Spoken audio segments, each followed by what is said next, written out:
2 Kings chapter 23. So the king sent messengers, and they gathered all the elders of Judah and Jerusalem to him. Then the king went to the Lord's temple with all the men of Judah and all the inhabitants of Jerusalem, as well as the priests and the prophets, all the people from the youngest to the oldest. He read in their hearing all the words of the book of the covenant that had been found in the Lord's temple. Next, the king stood by the pillar and made a covenant in the Lord's presence to follow the Lord and to keep his commands, his decrees, and his statutes, with all his heart and with all his soul, in order to carry out the words of this covenant that were written in this book. All the people agreed to the covenant. Then the king commanded the high priest Hilkiah and the priest of the second rank and the doorkeepers to bring out of the Lord's sanctuary all the articles made for Baal, Asherah, and all the stars in the sky. He burned them outside Jerusalem in the fields of the Kidron and carried their ashes to Bethel. He did away with the idolatrous priests the kings of Judah had appointed to burn incense at the high places in the cities of Judah and in the areas surrounding Jerusalem.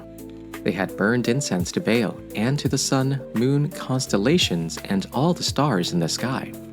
He brought out the Asherah pole from the Lord's temple to the Kidron Valley outside Jerusalem. He burned it at the Kidron Valley, beat it to dust, and threw its dust on the graves of the common people. He also tore down the houses of the male cult prostitutes that were in the Lord's temple, in which the women were weaving tapestries for Asherah. Then Josiah brought all the priests from the city of Judah, and he defiled the high places from Geba to Beersheba, where the priests had burned incense. He tore down the high places of the city gates at the entrance of the gate of Joshua, the governor of the city, on the left at the city gate. The priests of the high places, however, did not come up to the altar of the Lord in Jerusalem. Instead, they ate unleavened bread with their fellow priests. He defiled Topheth, which is in Ben-Himnon Valley, so that no one could sacrifice his son or daughter in the fire to Molech. He did away with the horses that the kings of Judah had dedicated to the sun. They had been at the entrance of the Lord's temple in the precincts by the chamber of Nathan-Melech, the eunuch. He also burned the chariots of the sun. The king tore down the altars that the kings of Judah had made on the roof of Ahaz's upper chamber. He also tore down the altars that Manasseh had made in the two courtyards of the Lord's temple. Then he smashed them there and threw the dust into the Kidron Valley.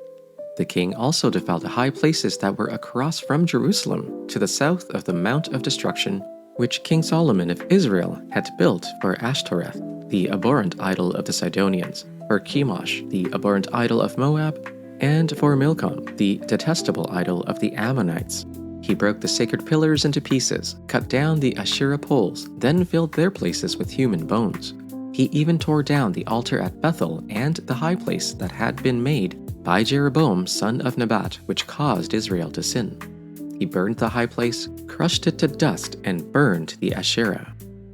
As Josiah turned, he saw the tombs there on the mount, and he sent and took the bones out of the tombs and burned them on the altar and defiled it, according to the word of the Lord that the man of God proclaimed. When Jeroboam stood by the altar at the festival, he turned and looked up at the tomb of the man of God who had proclaimed these things. Then he said, "What is that monument that I see?" The people of the city told him, "It is the tomb of the man of God who came from Judah and proclaimed these things that you have done against the altar at Bethel." He said, "Let him rest, let no one move his bones." So they let his bones alone, with the bones of the prophets who came out of Samaria. Moreover, Josiah removed all the shrines of the high places that were in the towns of Samaria that kings of Israel had made, provoking the Lord to anger. He did to them just as he had done at Bethel. He slaughtered on the altars all the priests of the high places who were there and burned human bones on them. Then he returned to Jerusalem. The king commanded all the people, "Keep the Passover to the Lord your God as prescribed in this book of the covenant." No such Passover has been kept since the days of the judges who judged Israel, even during all the days of the kings of Israel and of the kings of Judah. But in the 18th year of King Josiah, this Passover was kept to the Lord in Jerusalem. Moreover, Josiah put away the mediums, wizards, teraphim, idols, and all the abominations that were seen in the land of Judah and in Jerusalem, so that he established the words of the law that were written in the book that the priest Hilkiah had found in the house of the Lord. Before him there was no king like him who turned to the Lord with all his heart, with all his soul, and with all his might, according to all the law of Moses, nor did any like him arise after him. Still the Lord did not turn from the fierceness of his great wrath by which his anger was kindled against Judah because of all the provocations with which Manasseh had provoked him. The Lord said, I will remove Judah also out of my sight, as I have removed Israel, and I will reject the city that I have chosen, Jerusalem, and the house of which I said, my name shall be there. Now, the rest of the acts of Josiah and all that he did, are they not written in the book of the annals of the kings of Judah?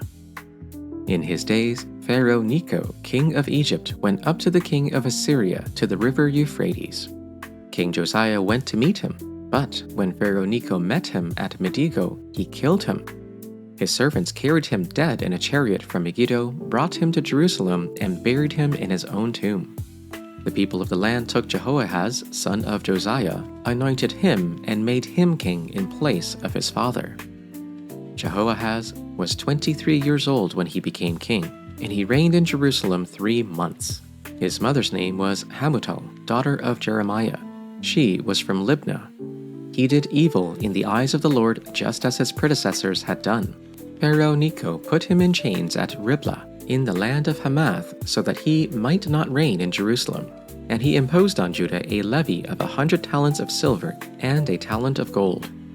Pharaoh Necho made Eliakim, son of Josiah, king in place of his father Josiah, and changed Eliakim's name to Jehoiakim. But he took Jehoahaz and carried him off to Egypt, and there he died. Jehoiakim paid Pharaoh Necho the silver and gold he demanded. In order to do so, he taxed the land and exacted the silver and gold from the people of the land according to their assessments. Jehoiakim was 25 years old when he became king, and he reigned in Jerusalem 11 years. His mother's name was Zebedah, daughter of Pedaiah. She was from Rumah. And he did evil in the eyes of the Lord, just as his predecessors had done. 2 Kings chapter 24. During Jehoiakim's reign, King Nebuchadnezzar of Babylon attacked. Jehoiakim became his vassal for 3 years, and then he turned and rebelled against him. The Lord sent Chaldean, Aramean, Moabite, and Ammonite raiders against Jehoiakim.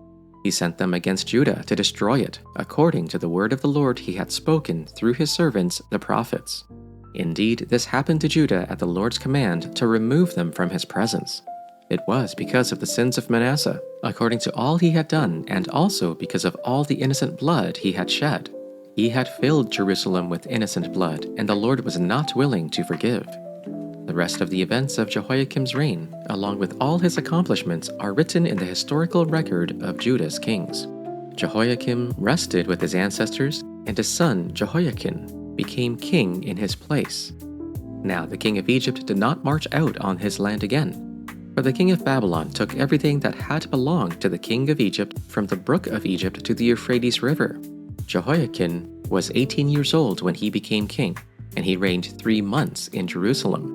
His mother's name was Nehushta, daughter of Elnathan. She was from Jerusalem. He did what was evil in the sight of the Lord, just as his father had done. At that time the servants of King Nebuchadnezzar of Babylon came up to Jerusalem, and the city was besieged. King Nebuchadnezzar of Babylon came to the city while his servants were besieging it. King Jehoiachin of Judah gave himself up to the king of Babylon, himself, his mother, his servants, his officers, and his palace officials. The king of Babylon took him prisoner in the 8th year of his reign. He carried off all the treasures of the house of the Lord and the treasures of the king's house. He cut in pieces all the vessels of gold in the temple of the Lord that King Solomon of Israel had made. All this as the Lord had foretold. He carried away all Jerusalem, all the officials, all the warriors, 10,000 captives, all the artisans and the smiths. No one remained except the poorest people of the land. He carried away Jehoiachin to Babylon, the king's mother, the king's wives, his officials, and the elite of the land. He took into captivity from Jerusalem to Babylon. The king of Babylon brought captive to Babylon all the men of valor, 7,000, the artisans and the smiths, 1,000. all of them strong and fit for war.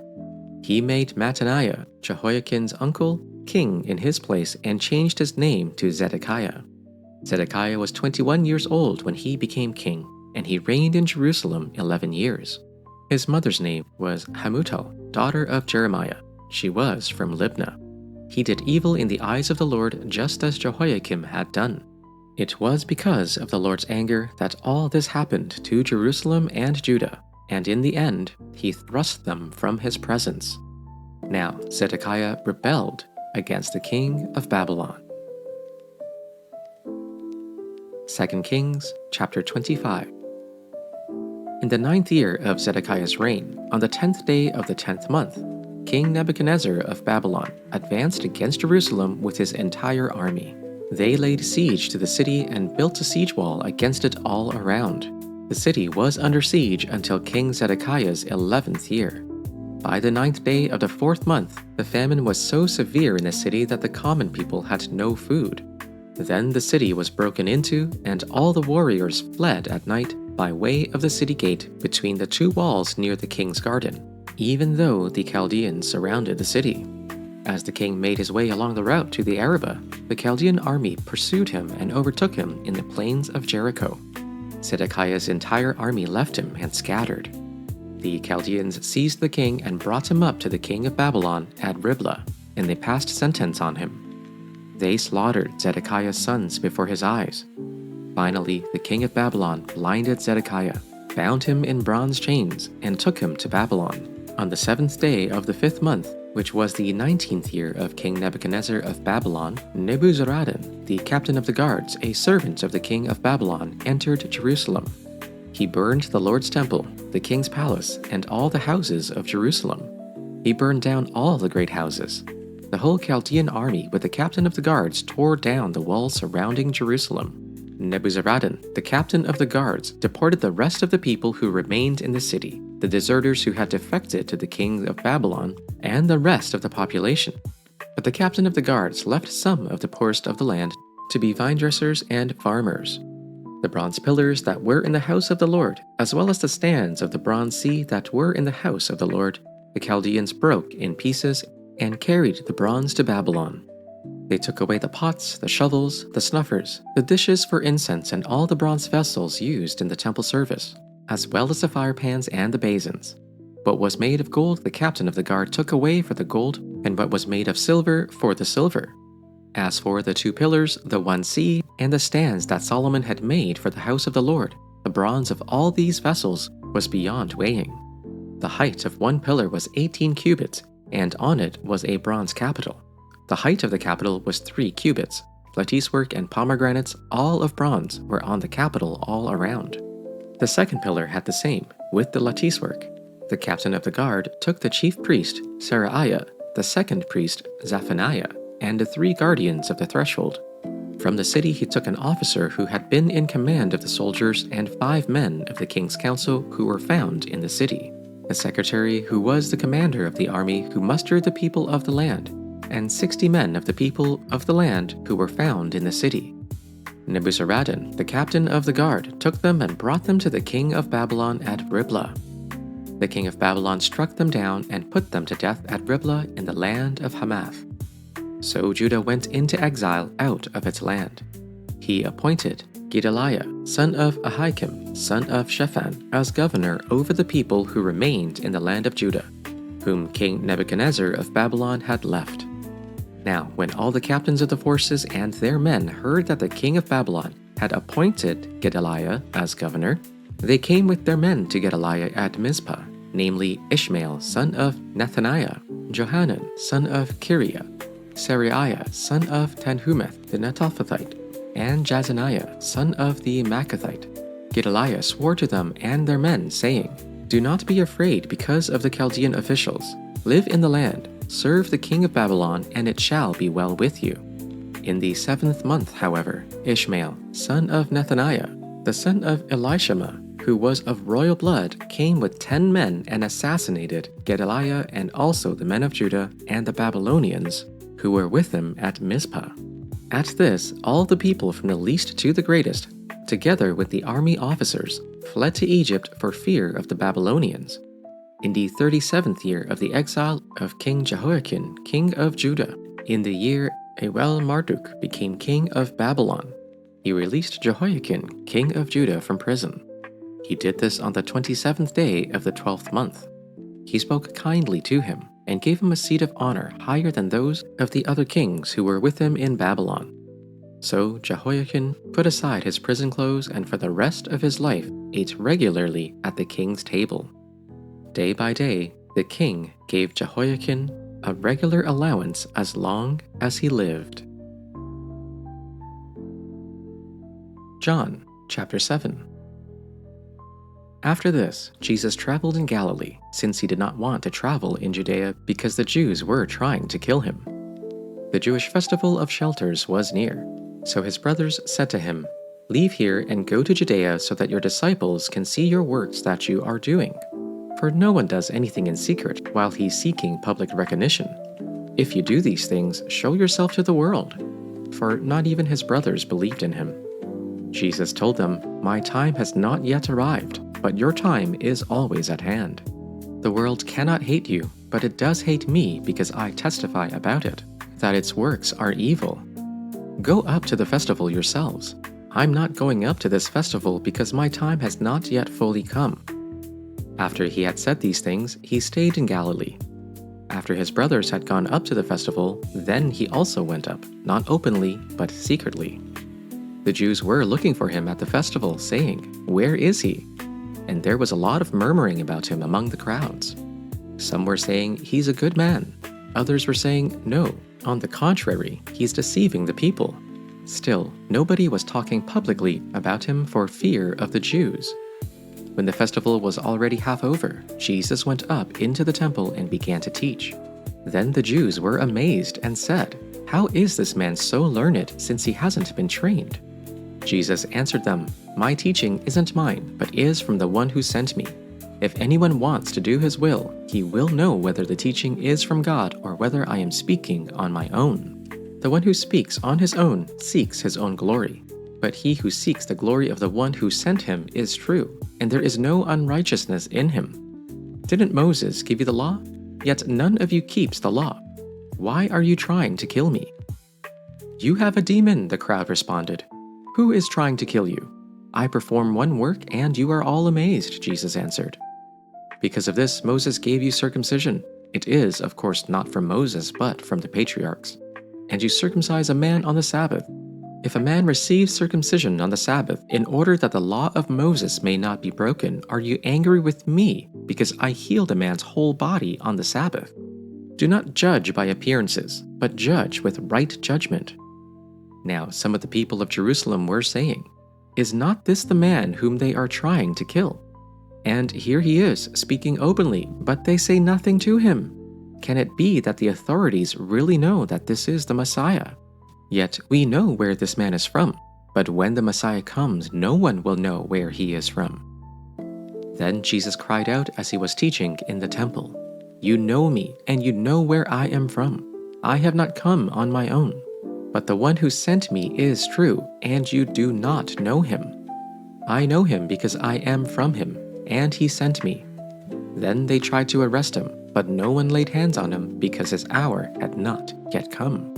Yet many in the crowd believed in him and were saying, "When the Messiah comes, will he do more signs than this man has done?"